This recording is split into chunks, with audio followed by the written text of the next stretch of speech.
Oh, mga kaluts, mga kareel. Ayan, gumawa po ako ng piyaya. Ayan po. Ito po yung original na flavor ng piyaya.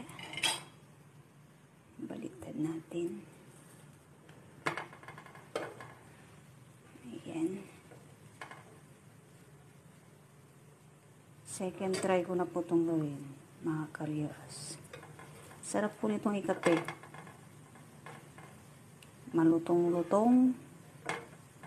Ayan. Ayan po. Lutuin ko pa konti. Ito hulito. Nilagay. Nagpapam siya. Lumolobo. Ayan. Luto na to. Wow, sarap ng amoy, guys.